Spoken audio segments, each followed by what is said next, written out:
Welcome to Energy and Infrastructure from Ulteig, a podcast focused on technology, innovation, policy, and funding.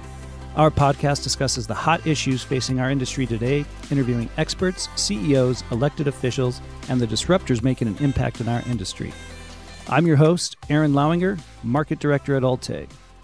So in my preparation for this podcast, I was doing a little research, and interestingly, I found an article by the Harvard Business Review dated May 1998 titled The Alternative Workplace, Changing Where and How People Work. And ultimately, the article talked about this experiment of 32,000 AT&T employees going remote.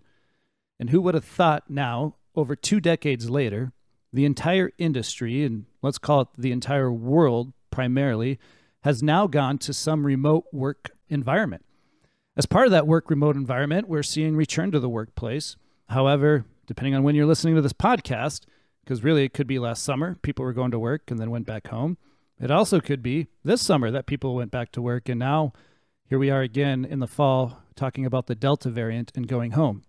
But what I really want to focus this podcast on today is talking about how organizations are adjusting. And I don't want to spend so much time talking about the adjustments that we've all made, because I think we've become adapted to technology. We've become adapted to this virtual world that we live in and working from home and dealing with all the factors that influence that. But what has been the impact and the change from a cultural perspective on organizations? And really, as we look out to the future, there's a lot of conversation about all of this commercial office space. And are companies going to fill it back up? Or are we going to see predominantly people continue to work from home and the impacts that that has? Joining me today, I have Joel Flanagan. He is the director of Substation and a leader in the Ulteig organization, whom also leads a lot of our special initiatives. One of those includes our geographic expansion and a lot of high focus on cultural. So welcome to the show, Joel. Thanks, Aaron. Excited to be here today and talk about this hot and interesting topic of expanding in the hybrid workplace of the future. I don't know if it's hot, maybe tiresome. That could be the answer. But given your role and what you're doing, and put the director of Substation hat to the side and kind of just talk of the engagement of leading a large part of our organization, you get a lot of exposure as a majority of our organization is within that Substation department. What have been some of those cultural dynamics that you've seen, not so much in working from home in the past 18 months, but as we return back to work and into the office, what's that been like? So I would say there's a couple of really strong dynamics that we're facing right now with the continued shifts, whether it was fully away from the work environment of the office or now maybe a hybrid approach back into the office. One of those is just the heavy strain of change on our people, Aaron. First, trying to figure out all the tools, the technologies, the meetings. How were we all going to adapt and change into a fully remote realm, which has played out over the last 12 to 18 months per se.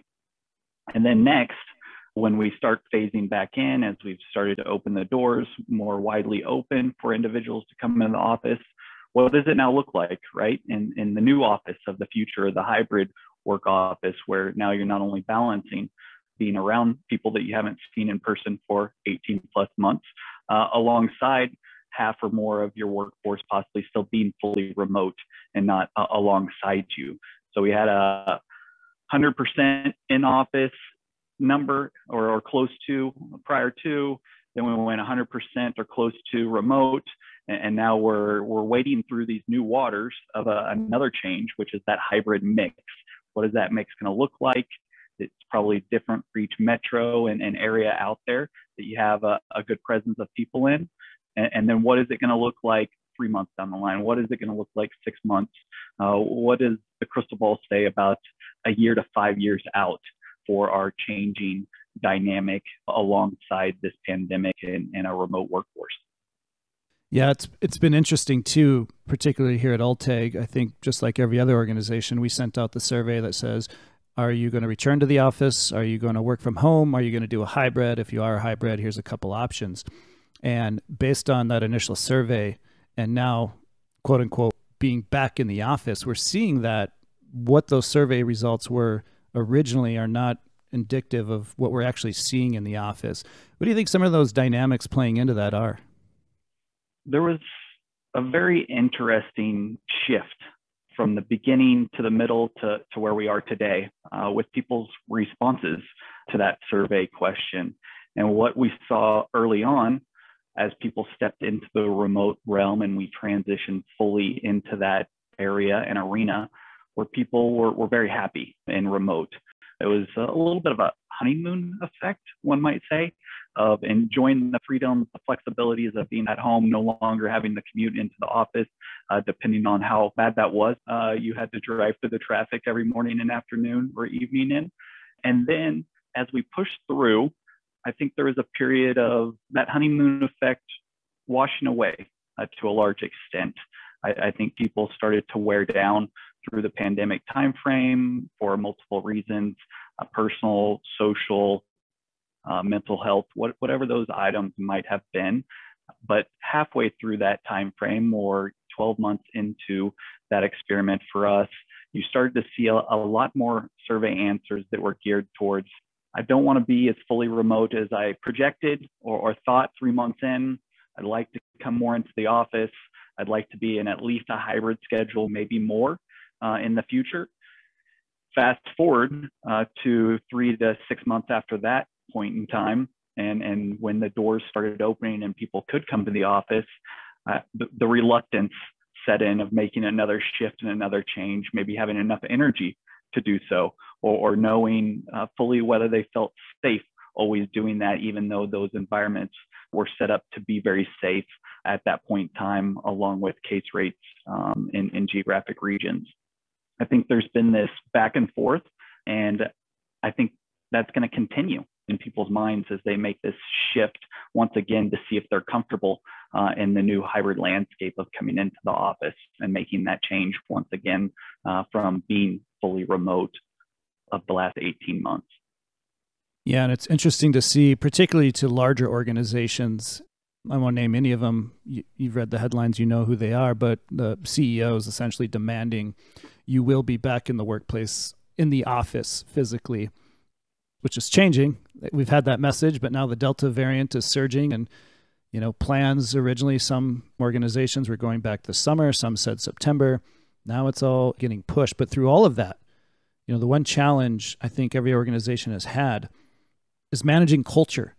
And for organizations like Ulteig, culture is critically important. It's what we pride ourselves on here. It's who we are. It's how we define ourselves and the people. It's a great retention and attraction tool. Talk to me, Joel, about kind of the challenges of maintaining the culture of which historically you mentioned, we were primarily as a majority in the office and then switching to work from home 100%. And now we're going into this transition of hybrid. How do you maintain culture? Do you redefine your culture and what that means? Or is it still possible to take that in-office culture you had and extrapolate that into your new business models? I would say that's $1 million or $1 billion question, Aaron. So it's a really good one. And I think it's usually not on one extreme or the other, right? There's a little bit of a blend, I would suggest, for at least Ulteig. It's redefining or having slight tweaks in your culture to include a different environment that wasn't part of your past culture, to not lose sight of the key strengths that your culture held. Let's say that's strong manager to employee relationships, that's strong recognition opportunities, strong communication, strong transparency, strong social activity amongst teams, amongst departments, amongst divisions, amongst people that are locally based in a community. I think what you do is you shift. You highlight what was strong in your culture prior, and you figure out how the new environment still provides that same culture, but it does it in new and different ways. And that's part of that changing landscape, whether it's a changing landscape of the physical being of brick and mortar or a more hybrid or collaborative workspace, or if it's just the changing landscape of the next generation of individuals that come into the organization that make some of those shifts take place as well. And always there's the underlying enabler here of technology that's not going anywhere except for increasing its influence on the professional systems that we work within today. There's a lot of factors that go into that culture component, and traditionally I think we put a lot of weight on that primary factor of being in person and that experience particular to the office. But what we're seeing, and I mean, it's trending everywhere. I've seen now a term to it, the Great Resignation is happening. Do you think regardless of what you do there, the Great Resignation is happening and people are just moving and doing what they want? Or do you think there's an opportunity to reduce the probability of Great Resignation within organizations, and particular to our industry? I was actually in our Denver office a few weeks ago, and you mentioned the people we hadn't seen in 18 months. So there's a large group of people that I've never met because we hired them during the pandemic. And Ulteig we've had the wonderful opportunity to acquire a lot of talent during the pandemic, which has been awesome. And in that, I met an individual for the first time who was hired during the pandemic when we were working from home. So I'd never seen them in person. And so I introduced myself and I'm like, and you're in the Denver office? Because, well, I was in Denver and they're in Denver. They're like, I was, but I'm just visiting. I now live in Pennsylvania. And so you're like, oh, wow. People are making large life changes and decisions during this time. The part that kind of feeding into that question that I wanted to talk about was there was an opportunity for that particular individual to be part of the Great Resignation, but through the tools and the capabilities, particularly here at Ulteig that we have, and I would hope the culture and the opportunity, that individual chose to stay at Ulteig, but relocate to Pennsylvania, where we don't have an office. Yeah, it's a great story of flexibility around these changing dynamics, Aaron. And I'd say, I do think that the Great Resignation provides a challenge. And with any challenge, there is also a great opportunity for companies to understand how they hold on to their talent or where they want to retain talent. I would suggest that just the mental wellness aspect of going through the pandemic has given fatigue to individuals that might just be looking for a change, even if it's not the right change for them right now. So I think some of the period of the Great Resignations is just fully devoted to the need of people to have a change in their lives right now when it's been so challenging. The other part of that is, how does a company come alongside individuals that are fatigued or not always happy with the corporate or company landscape that they're part of, to offer benefits and flexibility to them, whether that's to be back at home where their family is. Maybe that's in Pennsylvania, even if there's not a physical office there today. Or maybe it's just providing that continued opportunity and ongoing discussion of what really meets their current needs and long-term needs, and having that balance between company and serving the industry success compared to that personal employee success in their life. I would say it's interesting when you talk about companies that have maybe flip-flopped a little bit right over this period of time of suggesting they'll go fully remote, and then maybe it's been more challenging than they initially thought through the honeymoon stage for them as a company as well.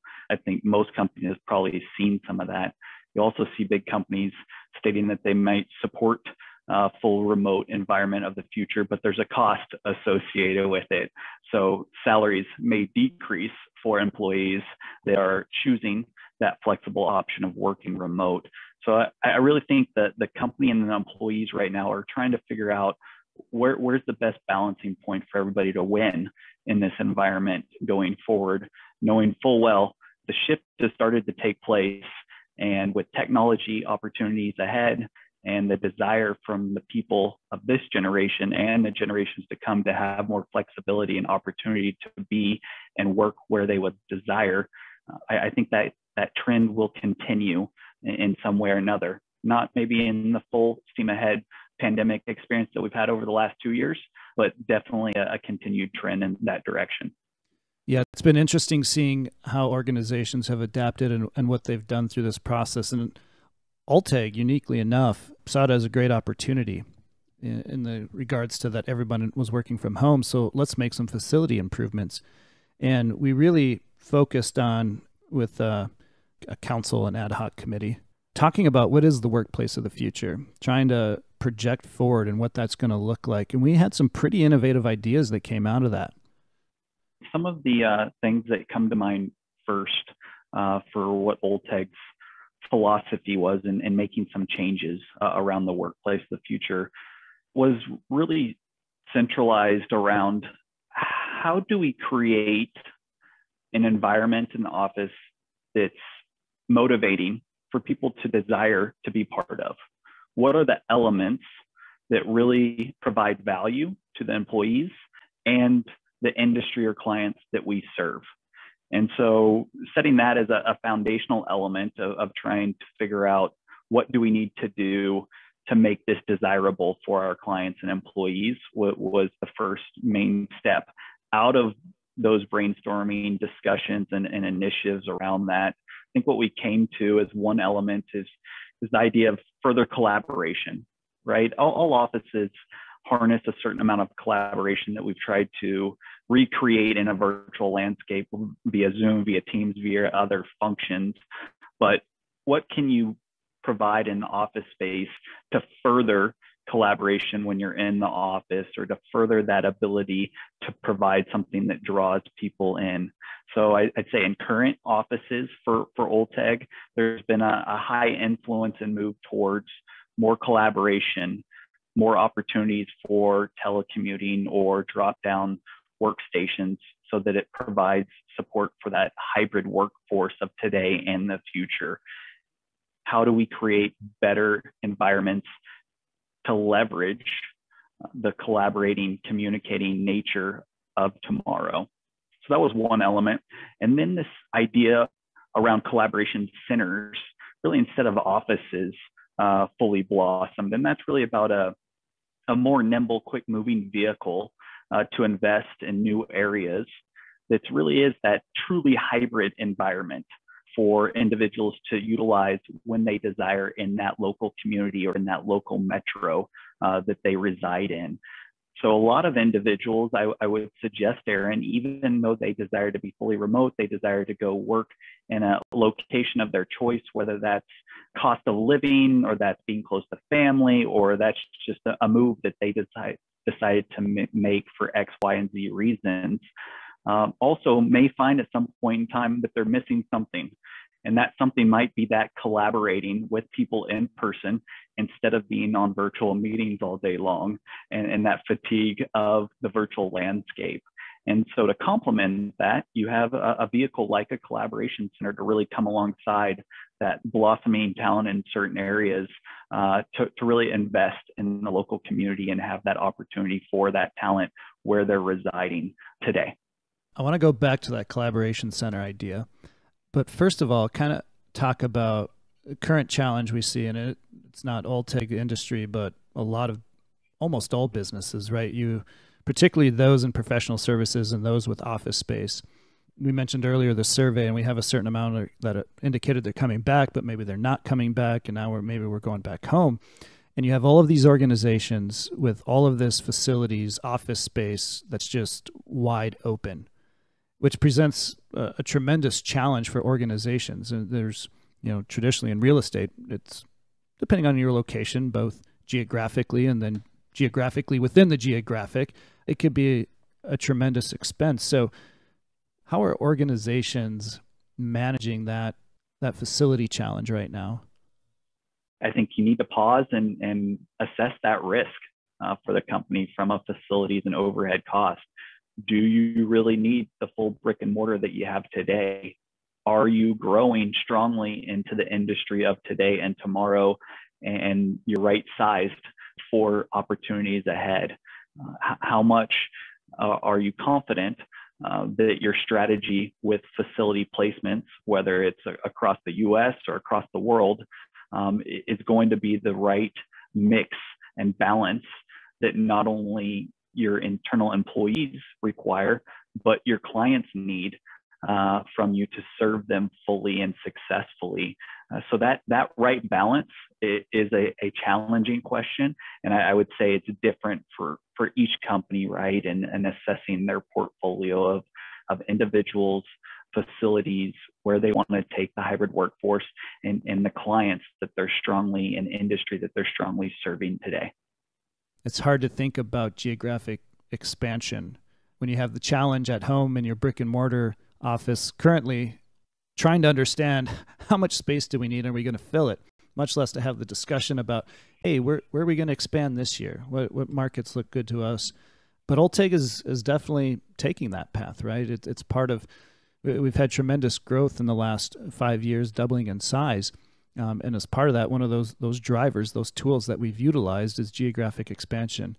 What have been the factors influencing Ulteig's geographic expansion over the last few years? I think the main drivers for geographic expansion are usually around a couple of main elements for most companies, and definitely for Ulteig, Aaron. One is talent, right? How scarce is talent? Where is the talent found? And then client opportunities and communities to locally serve. How impactful is it to be locally based, not only for your employees, but for the industry and the clients you serve, along with a community that you can be part of with boots on the ground. And then last, your driving force of a strategic plan, whether that's a 3-year plan, whether that's a 5-year vision, which we both have at Ulteig. I think there has to be a strong connection to a driving guidance and a light of where you want to go as a company with your expansion plans. What are the reasons? What are you trying to solve with geographic expansion, right? Where's the pain? Where's the challenge? And where's the opportunity? And then balancing those risks and making some decisions about where your culture goes in the future with geographic expansion. So that's really where Ulteig started, was with that plan, that strategic plan, that vision, and then a full assessment of yourself. Where are your strengths within your culture, and where does geographic expansion come alongside your strengths and maybe add to your strengths and your goals and your vision?